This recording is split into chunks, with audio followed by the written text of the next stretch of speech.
The morning light had the color of a promise that had been postponed. It slid across the kitchen table in thin sheets, warmed the edge of a chipped mug, and made the leak in the ceiling shine for a heartbeat. There was the faint metallic smell of motor oil that clung to his jacket, the distant hum of a delivery truck, and the low, patient breathing of a sleeping child in the small back bedroom. Marcus Reed opened his eyes to the day the way a man checked the weather before leaving a boat to sea. He tasted coffee and exhaustion together, felt the rough grain of the kitchen chair under his fingers, and for a moment the ordinary weight of bills and homework filled the room like furniture. Then the phone rang and the world shifted.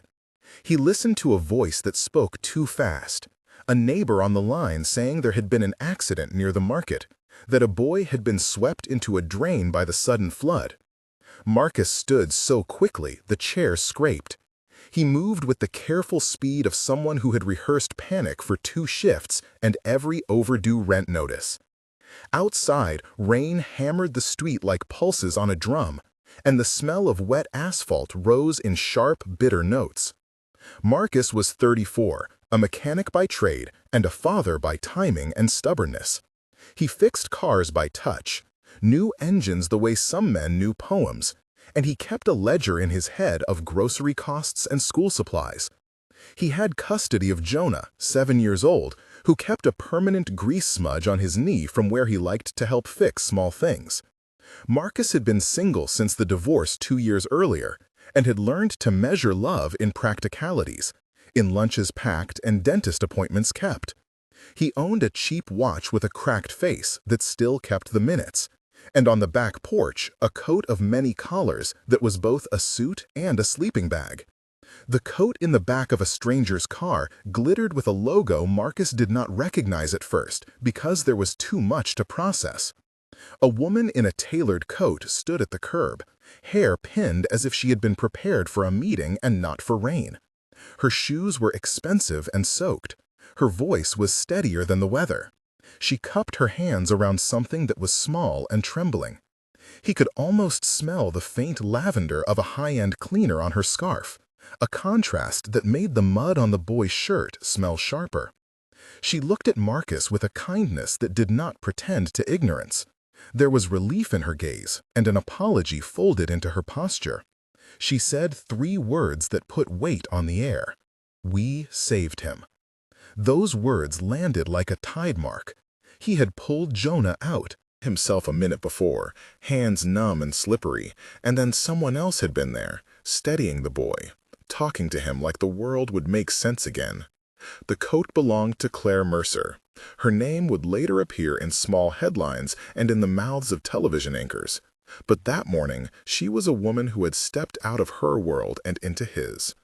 Claire was in her early 40s, head of operations at Halcyon Medical, a company whose logo Marcus had seen on billboards when he drove past the highway. Her power was visible in the cut of her clothing and in the small device she kept in her palm that lit up with messages as if it were its own little solar system. The inversion struck him.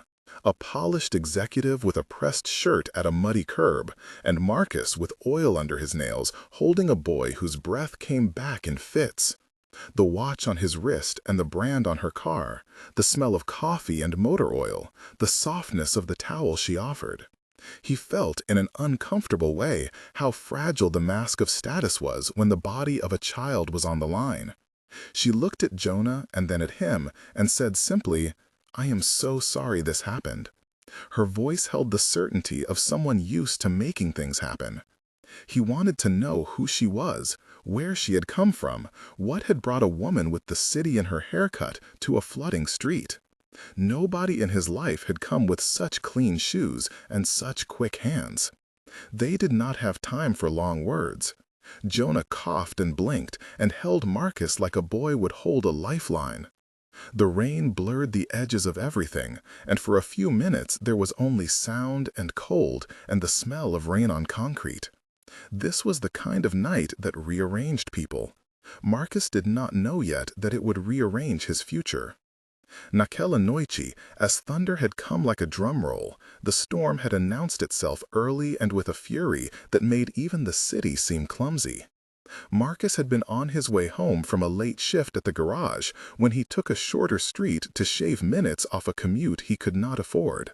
The gutters had overflowed faster than anyone expected. He saw the drain first as a dark mouth, and then the boy's hand as an urgent signal. He stopped the car, the tires hissing like upset animals.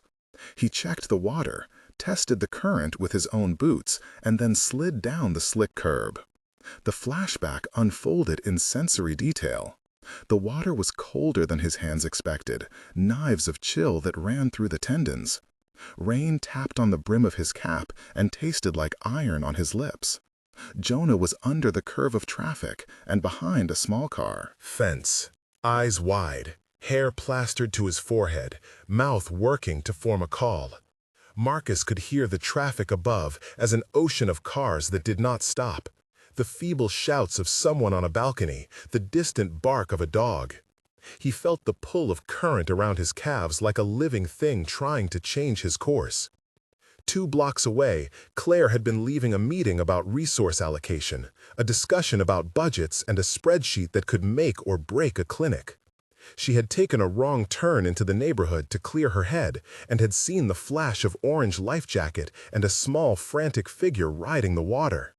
She had done what some people with authority never did in the stories you read in paperbacks. She had abandoned the meeting without calling first.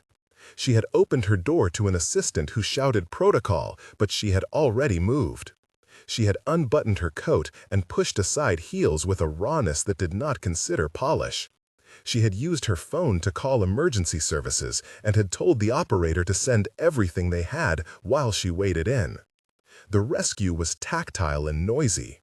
Hands found hands, fingers hooked around a wet sleeve, a seat of pants pulled free, the sound of breath returning like a tiny engine clearing out. Claire smelled faintly of perfume that tried to survive water. Her voice in the rush was a tether. "Stay with me, I have you." Marcus remembered pressing his own fist to a burned knee and the way a stranger's toque fit under the nape of a boy's neck. People nearby screamed and then were silent, an odd hush like the pause of a movie when the main character is about to survive. That night, the local feed captured frames that would not leave the internet for days. A neighbor named Rosa Vasquez filmed on a shaky phone, and later a reporter named Derek Malone would replay the grainy clip on morning shows. The volunteer firefighter Javier Ortega would later tell the assembled newsroom how he had waded into the flood and seen a woman in a soaked coat pull a child close.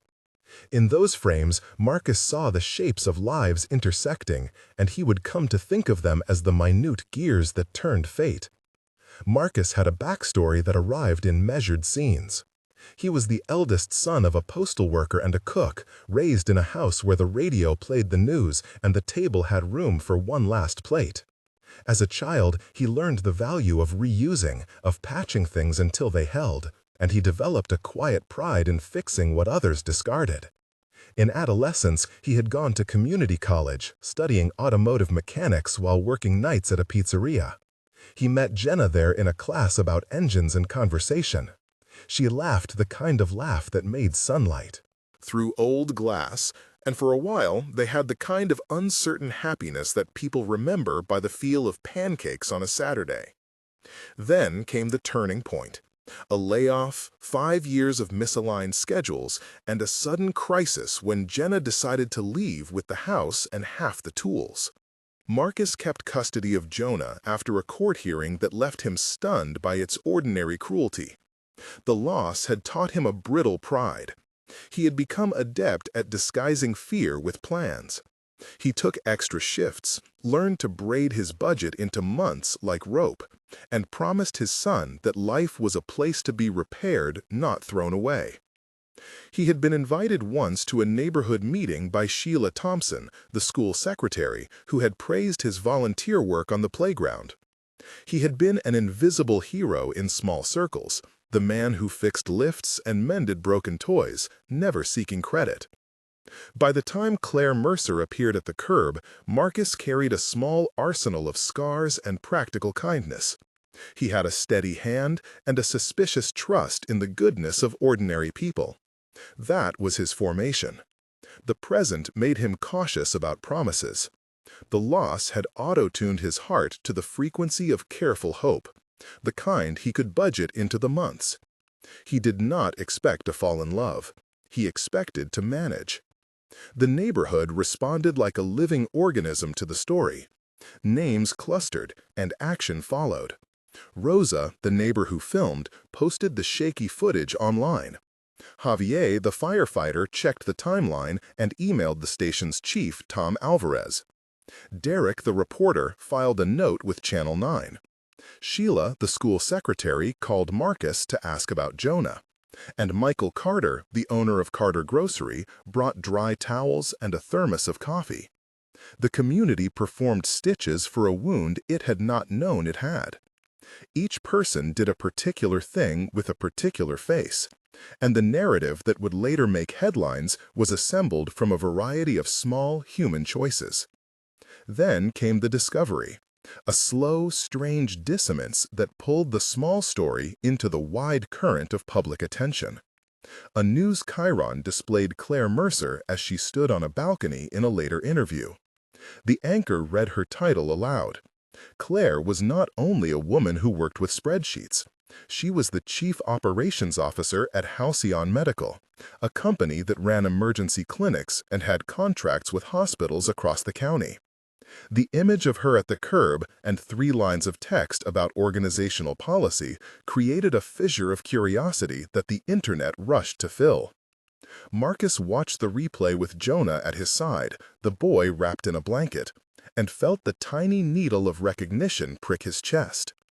At roughly a third of the way through the story, when a television clip showed Claire's name and title and the video of the rescue went from a neighbor's shaky camera to a broadcast with a lower third, the narration slowed and the host asked the audience to weigh in. The prompt to the viewer was simple and intimate. If you were in Marcus's place, what would you have done? People in the comments began to narrate their own moments of kindness. The thread filled with words like hope and fear and the repeated phrase, "not looking back." The call to action worked because the story had given people a mirror. It invited judgment and compassion at once. Claire's choice to share the story publicly had unintended consequences. A company ethics officer named Laura Bishop contacted her the next morning. There were memos, a cautious note from the legal department mentioning unauthorized use of company vehicle and deviation from protocol. Metro Legal sent an email that read formal and cold. Claire read it with a coffee cup warming between her hands, the steam smelling faintly of cinnamon, and for the first time considered that her job might have been in jeopardy not because she had saved a child, but because she had acted outside of a neat box. Marcus and Claire met days later at the community center, where people gathered under a banner that read "Flood Relief and Local Aid." The scene demanded dialogue, and what followed was long and precise, a conversation stitched with aid exchanges that would reveal and test boundaries. Marcus began. "You could have called and waited," he said, voice flat with a man learning to be skeptical of miracles. "I tried," she replied, voice careful. "I called 911 and I sent for help. The operator told me medics were en route. I could not just stand there." "Then why leave your car?" he asked. Because leaving implied something else, a breach he couldn't name. "Because the child needed immediate attention," she said, and her hands found his in the middle of the table like an offering. "I made a judgment call that no manual covers." He looked down at her palms, noticed the callus on her thumb and how they still trembled slightly from the cold. "You risked your position to use resources without approval. That is not a small thing." "I risked my position to save a life," she said, and the words were like flint meeting stone. "I worked at Halcyon for 20 years. I have resources and obligations. I used both." He shook his head, understanding and resisting. "I am grateful." Gratitude and suspicion make an odd pair. "So am I," she said, and admitted, "I do not regret it. But I do not get to decide alone whether that action is beyond the pale for my employer." There were others who listened. Sheila, the school secretary, had arranged chairs and filled the room with the smell of brewed coffee and lemon cookies. Tom, the chief, and Javier, the firefighter, sat a little way back as if the conversation between two adults could hold a policy debate and still leave room for warmth. Marcus's tone softened. "I do not want you to lose your job. I simply want what is fair for Jonah." Claire leaned forward. "I did what felt right. If losing my job is the price to pay for that, then I will accept it. But I will also do what I can to make sure it is not only my burden." They spoke until their voices were worn like fabric, each exchange folding into the next and revealing small truths about courage and consequence. The dialogue served as a bridge between two worlds and did not resolve everything. It did something more valuable. It made room for negotiation and for the human complexity that policy often erases. Word of the meeting reached Halcyon Medical and then the local press. The board convened. Laura Bishop prepared a statement with precise sentences that felt like the clap of a gavel. The CFO, Robert Lynn, sent an email that scanned for optics. Claire prepared to defend a moment of improvisation in front of people who read spreadsheets for a living. The tension here was physical and public. It was a moment measured in glances rather than words. The boardroom smelled of polished wood and the bitterness of coffee that had been reheated twice. Claire sat at the head of a long table with documents stacked around her. Envelopes and memos that could become proof of recklessness or proof of decisive action. One paragraph of tension played out in a slow close-up. She explained, "This is what happened," she said, and her voice held the clarity of someone who had rehearsed truth in private. She described the water, the boy, the decision. The board asked about policy violations and liability. One director named Alan Whitaker, a man whose neck carried a tie tight with years of meetings, asked if she had used a company car without approval. She said yes. Another director, Priya Shah, asked about chain of command. She explained she had weighed seconds and chosen the child. Her narration was not dramatic. It was precise and full of small touches, like the fact that she had sewn a name tag into a towel before handing it to Jonah. The board deliberated, and the drama threaded the room with lists of risks and the pale faces of people thinking of shareholder reports. For a long moment, the outcome hung in a balance that tasted like iron. Public pressure then filled that balance. Volunteers and neighbors rallied, names of supporters posted by Michael Carter and Rosa, and even Derek's morning show, where he interviewed Claire. A petition circulated that argued the code of ethics should be interpreted with room for humanity. Marcus received a call from an unknown number and found himself asked whether he would accept help if it came. Community members offered witness statements about her actions. A folder compiled itself of kindness that was both practical and persuasive. Claire did more. She visited a local clinic and arranged for a small fund to cover immediate needs. She wrote a check, personal and raw, not signed by the company but by herself, to an account that Marcus opened with Sheila. The check was folded and kept in a jar on his kitchen table as an object and a question. The gesture complicated their relations because it had the shine of charity and the intimacy of apology. The offer that changed everything arrived like a legal but tender thing. Claire proposed a partnership that would keep the family stable while preserving her career. She drafted a plan for a small community fund with Halcyon as a benefactor and with a governance board that included Marcus, Sheila, Tom, and 2 representatives from Halcyon. She offered to underwrite school fees, dental work, and a small emergency fund. She would petition the board to create a community liaison position that Marcus could fill, a role that paid more than his garage wages and gave him scheduling that could hold both childcare and steady income. The paperwork she laid out was clean.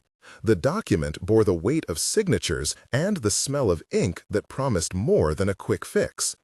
Marcus received the offer with a particular mixture of caution and relief. He read the proposed job description at their kitchen table, the light falling on the thin letters. Claire watched him read, and when he looked up, she said, "If you accept this, I will also escalate a request to Halcyon to create a small foundation in our name to support families in flood-prone neighborhoods. I will ask the board to forgive my transgression and to let this action be the start of something preventive, not merely reactive.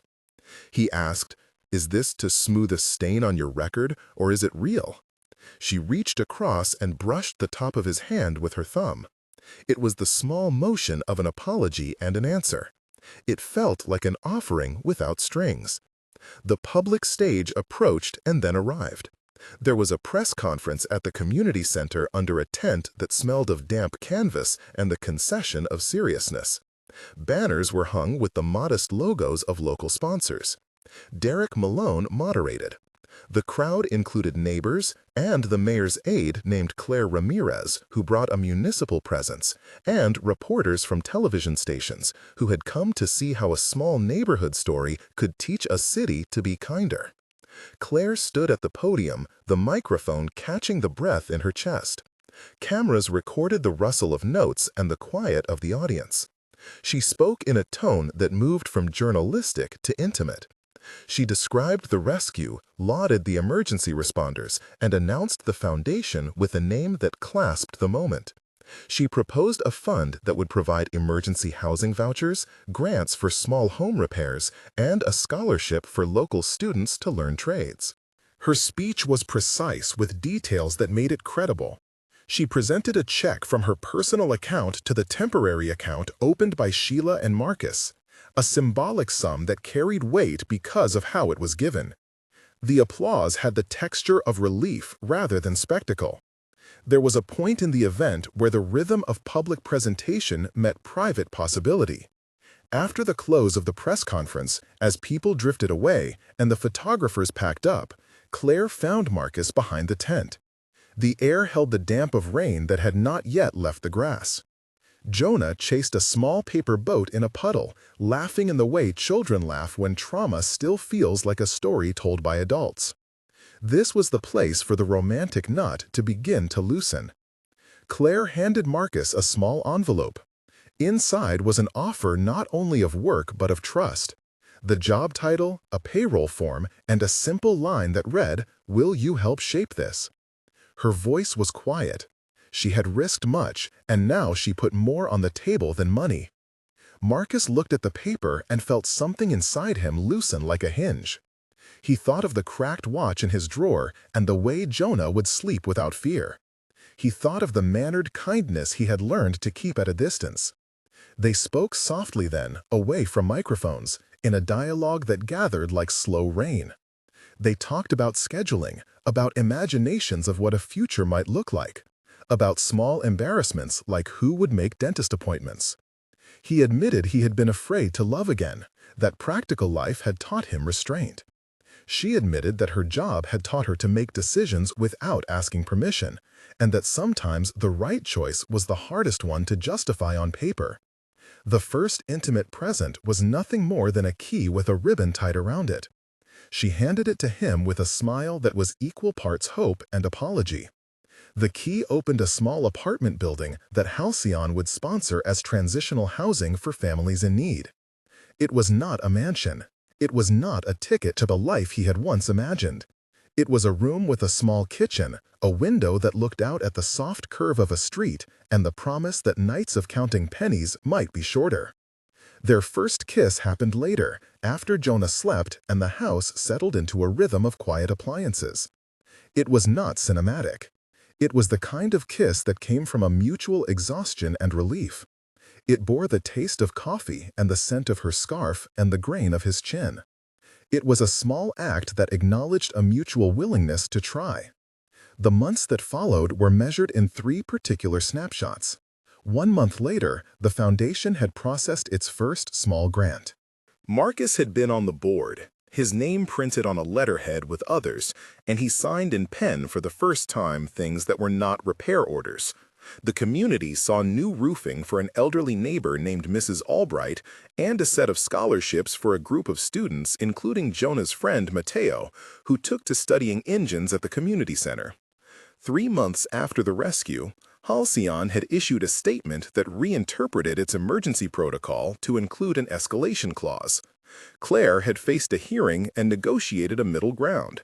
She had apologized for not following chain of command, and the board had recognized her judgment call in the presence of compelling witness statements from people such as Rosa, Javier, and Derek. She kept her job with a reprimand that felt like a scar that healed. Marcus had started the community liaison role. His schedule allowed for afternoon pickups and a modest but steady income. He had a work badge now and a small desk with a plant that wilted at first because Marcus did not yet know how to remember watering things beyond engines. 6 months from the night of rain, the neighborhood felt different. The foundation had created a small emergency fund, an application process that was not humiliating, and a steady outreach program run by Sheila and aided by volunteers, including Michael Carter, who donated supplies, Pastor Linda, who organized volunteer teams, and Javier, who led safety workshops. Jonah had braces put on his teeth thanks to a dental grant, and his laughter had returned its old fearless pitch. Marcus walked with a posture that was both relaxed and watchful, coffee thermos in hand, sometimes stopping to talk to parents at pickup. Claire and Marcus met in public less often as a pair and more as partners in community work. Their romance had the slow build of earned trust. There were complications. The board's decision had been messy and required legal footwork led by Priya Shah. Alan Whitaker remained publicly neutral and privately skeptical. Robert Lynn had warned about optics and investor confidence. But the collection of human witnesses had made a moral case that financial statements could not entirely erase. The band of neighbors had become one of the strongest proofs that society could move when ordinary people bore witness. In the end, the transformation was practical and tender. Marcus's cracked watch was replaced with a small brand new one that Claire left on his kitchen table with no grand announcement. Jonah had a room in a place that would not be cut from 1 month to the next.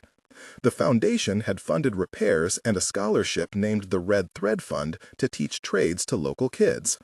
The public memory of that night had become a lesson taught in schools about civil courage and the occasional necessity of risking protocol to save life. If you were to ask Marcus which moment he would keep, he would not point to the check, the signature. He would point to the way Claire had knelt in the rain without looking at the cost, and to the way Jonah's hand had curled around his finger that night. If you were to ask Claire what she had gained, she would speak of responsibility and the bruise of a reprimand, and the quiet joy of seeing small repairs scale into policy. The story settled into the kind of ending that is never fully an ending. It became a case study in municipal newsletters and an example on a television segment about corporate responsibility.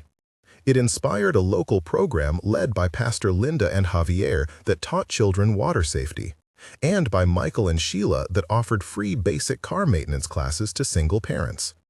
Marcus and Claire continued to meet for coffee, to sign grant forms together, and to build a life that contained steady chores and small surprises.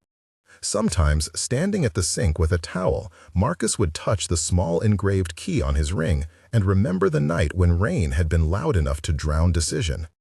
Claire would straighten her coat and look at her phone, thinking of policy memos and of the soft weight of a sleeping child. The last line of the story was simple and stubborn. Sometimes the cost to do the right thing is measured in lost privilege. Sometimes it is measured in new beginnings. Sometimes a single act of risk saves a life and then saves many more. In the kitchen, they had a photograph of Jonah and his friends making paper boats, faces wet with laughter. And beneath it, Marcus had taped a note that read, "Do the right thing." It was the kind of sentence that had once been advice and now was a rule of practice.